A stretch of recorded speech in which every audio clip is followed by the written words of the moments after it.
I mean, you can hear a low-key corner here. I mean, they know what's the point demanding more from Johnson. It just isn't there.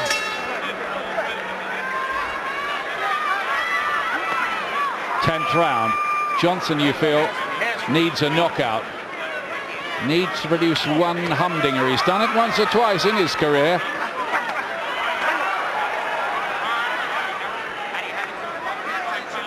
Well, I wondered in the middle rounds if even Chavez was happy with the pace, but you can see he is. He's in great condition as usual, and he can still maintain the pace. Catching him cleanly now. You just can't seem to miss him, particularly with that right hand. Good little performer, and only the top guys really, I think, are capable of beating this Jesus Chavez. Whether he'll be quite the same force up at lightweight would be open to debate. Well, in the last 10 years, Ian, it's only Morales and Floyd Mayweather Jr. that he's lost to. So, I mean, that's not bad because he's mixed in decent company. Yeah. There's been people like Troy Dorsey, Tom Johnson, John Brown and Javier Howder who beat Levander Johnson. And, of course, he beat Carlos Famoso Hernandez when he came back from his injury after the Morales defeat. Really, Johnson doesn't seem to have much left in the tank. He's been forced into fighting the wrong fight all the way through, and he just looks worn out now. These last few rounds could be very, very difficult, I think, for Levander Johnson. Is he going to be able to stay there, or will he be stopped again in a World Championship fight? See, he's not even able to wind up one decent, powerful punch to come back with. Everything he does has a tired look about it.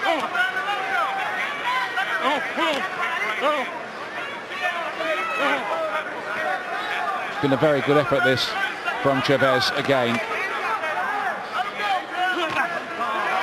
Doing what he wants almost, isn't he, now? Yeah, and the fact that everything is so loose about Johnson, these long-range right hands, he doesn't have the reflexes to get his hands up in time to block them. His hands should be up. I mean, if you look at Chavez, his hands are where they should be, his chin is where it should be, everything's nice and tight and compact, and he's getting the results. And he's beginning to tee off on Levander Johnson now. Even dropping his hands, throwing in a big right hand again there. He's really having to suck this up. Levander Johnson really just trying to salvage his pride. He's looking a well-beaten champion here at the moment. And these body punches are sickening at this stage of a fight. I think I'll be glad to hear that bell. Chavez is unmarked as well. Has a landslide kind of lead. Now I wonder what they're going to do in the Levander Johnson corner. I know that Margaret Goodman, the ring doctor, has gone over there. The referee's having a look now. Has he had enough, Levander Johnson? It's a 2-round fight now. Well, it sounded at the end of the last round in his corner that they knew he didn't have much left. They must know he's well behind here. I wonder maybe it's time just to think about getting him out. Drop that shit and work, man. You need a knockout, you hear me? Let's do this. When he's coming right at you. Straight to that too, man. Don't let him do that. You need a knockout, is what they're telling him. Okay for them to say, rather more difficult for him to do, I fancy, at this stage of the game. Yeah, but he doesn't seem to have any snap in his punches for the last couple of rounds, so I don't know where he's going to find the knockout power.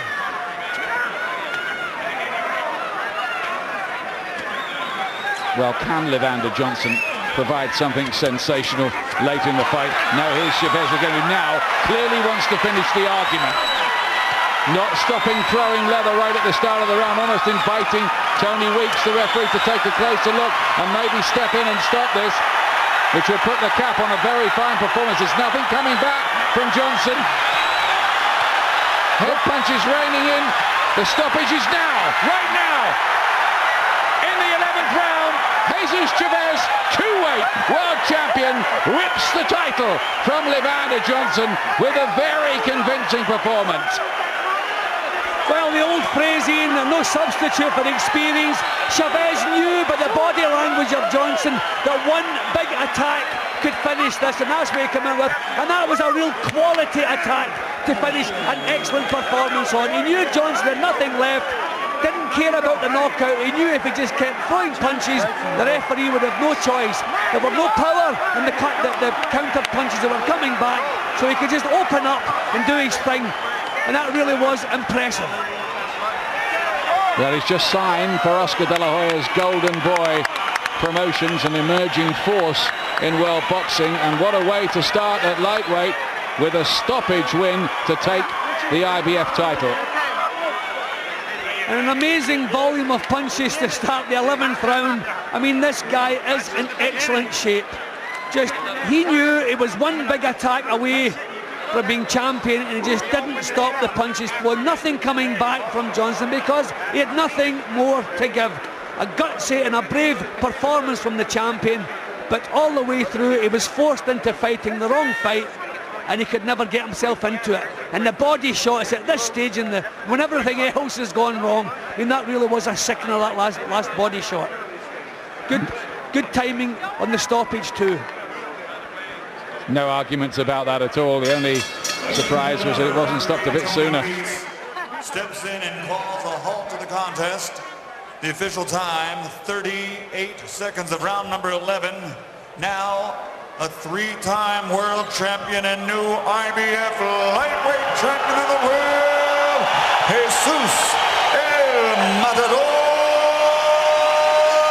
Chavez.